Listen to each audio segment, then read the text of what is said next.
Reserve வங்கி பணமதிப்பு நீக்க நடவடிக்கை முடிஞ்சு 500 ரூபாய் நோட்டு எவ்வளவு புழக்கத்துல இருக்கு, 1000 ரூபாய் நோட்டு எவ்வளவு வந்துட்டு அச்சடிச்சதுன்ற கணக்கு அவங்க கிட்ட இருக்கும். உண்மையிலே பணமதிப்பு நடவடிக்கை நல்லபடியா நடந்திருந்ததுன்னா, அது செல்லாததாக ஆகியிருந்தது அப்படின்னா, புழக்கத்துல இவங்க அச்சடிச்ச நோட்ல ஒரு 50% மாத்திரமே வங்கிக்கு வந்திருக்கணும், இல்ல 60% வந்திருக்கலாம். அப்ப 40% செல்லாதாயிரம், கணக்கில் காட்டப்படாத அந்த 40% செல்லாது அப்படின்னு சொல்லும் பொழுது பொருளாதாரம் ஓரளவுக்கு முன்னேறும். ஆனா என்ன நடந்தது அப்படின்னா, 50 இல்ல 60 இல்ல 99.9% புழக்கத்தில் இருந்த நோட்டு ஃபுல்லா வங்கிக்கு வந்துருச்சு. இந்த மோடி செய்த பணமதிப்பு நீக்க நடவடிக்கையினால், டிமானிட்டைசேஷனால என்ன நடந்தது அப்படின்னா, கருப்பு பணத்தை மீட்கிறேன்னு சொல்லிட்டு கருப்பு பணத்தை வெள்ளை பணமா மாத்துறது. கடந்த 10 ஆண்டுகளுக்கும் மேலாக ஒன்றிய அரசிலே ஆட்சி செய்து வருகின்ற பாஜகவின் மக்கள் விரோத போக்கை கண்டித்து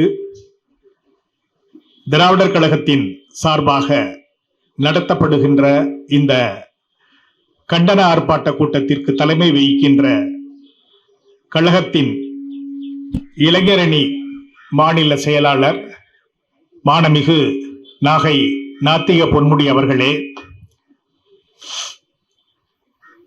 கண்டன உரை ஆற்ற இருக்கின்ற கழகத்தின் துணைத் தலைவர் ஐயா கவிஞர் அவர்களே, பொதுச் செயலாளர்கள் முனைவர் துரை சந்திரசேகரன் அவர்களே, மாண்புமிகு வி அன்புராஜ் அவர்களே, கண்டன உரையாற்றி சென்றிருக்கின்ற கழகத்தின் பிரச்சார அணி செயலாளர் வழக்குரைஞர் அருள்மொழி அவர்களே, அதற்கு முன்பாக கண்டன உரையாற்றிய துணை பொதுச் செயலாளர்களே மற்றும் கழகத்தின் மாநில பொறுப்பாளர்களே, இந்த கண்டன கூட்டத்தில் பங்கேற்றுள்ள கழகத்தின் செயல் வீரர்களே, நிறைவாக கண்டன உரை ஆற்ற இருக்கின்ற கழகத்தின் தலைவர், சமூக நீதி காவலர்,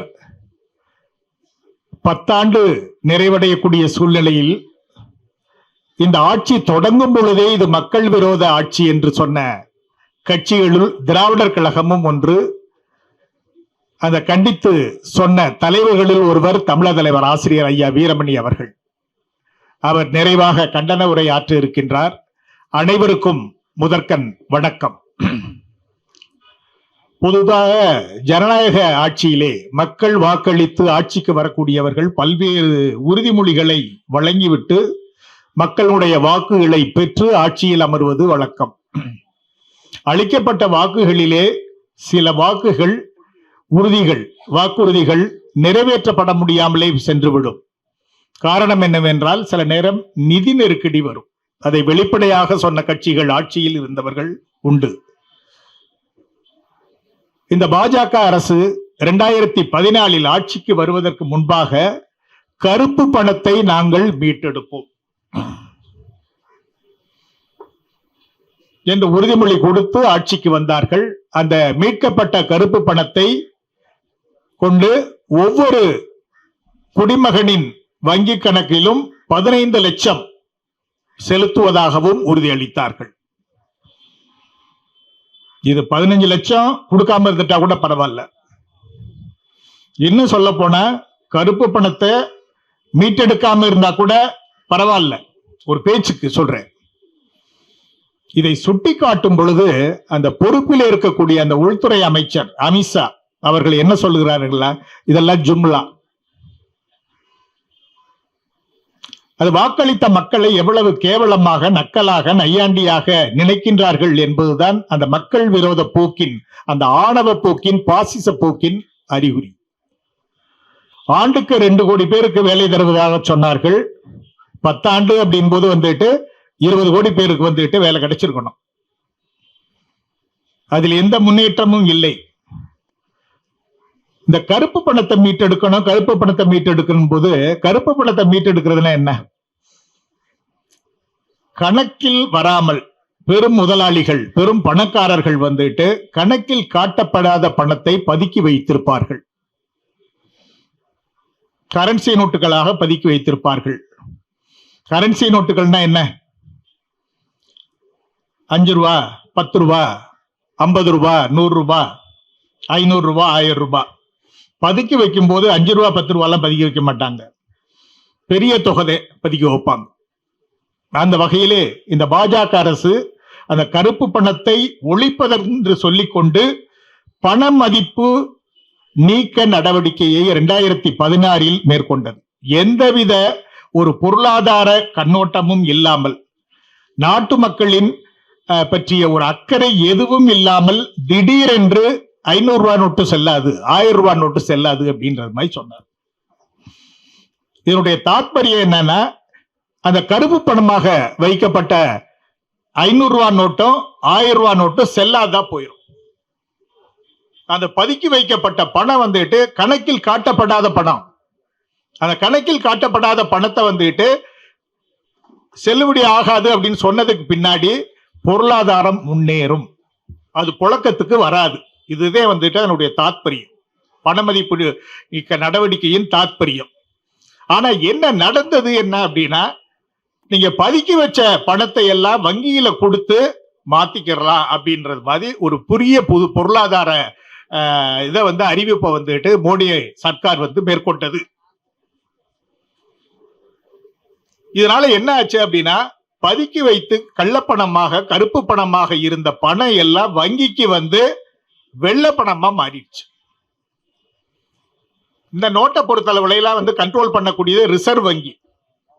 அது ரிசர்வ் வங்கி பணமதிப்பு நீக்க நடவடிக்கை முடிஞ்சு தமிழர் தலைவர் அவர்கள் வருகை தந்து விட்டார்கள். நிறைவாக இந்த ஆர்ப்பாட்டத்திலே கண்டன உரை ஆற்ற இருக்கிறார்கள் என்பதை கூறிக்கொண்டு பேச்சை தொடர்கிறேன்.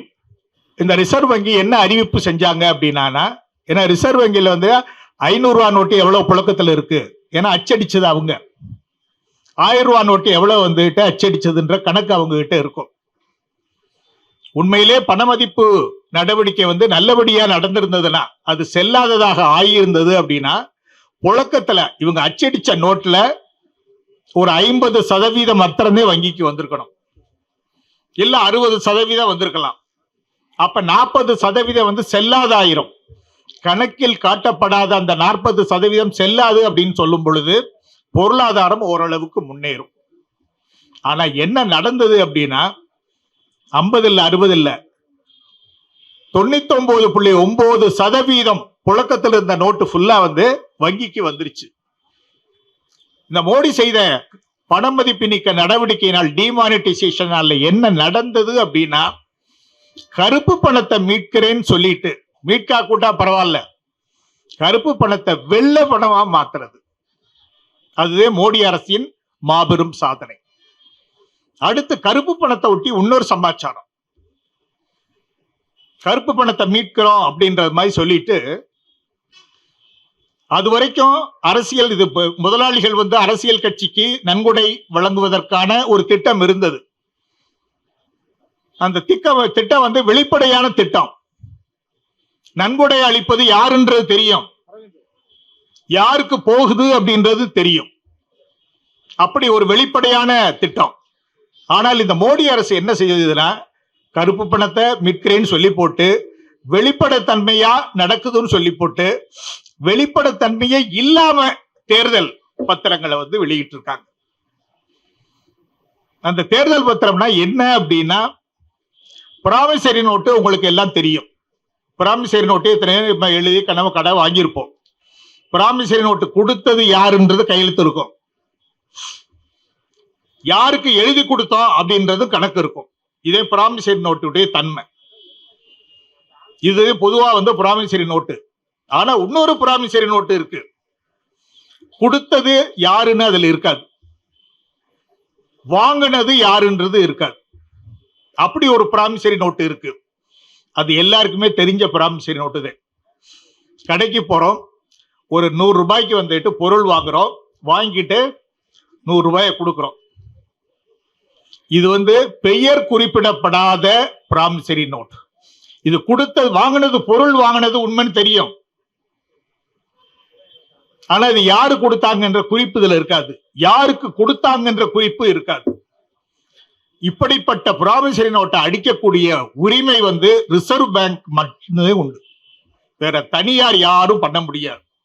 ஆனால் இந்த மோடி அரசு என்ன செய்தது என்றால், அந்த ரிசர்வ் வங்கி சட்டத்தை மாற்றி தேர்தல் பத்திரம்னு ஒண்ணு கொண்டு வந்தாங்க. அது வரைக்கும் யாரு கொடுத்தாங்க, டொனேஷன் கொடுத்தாங்க அப்படின்றது தெரியும்.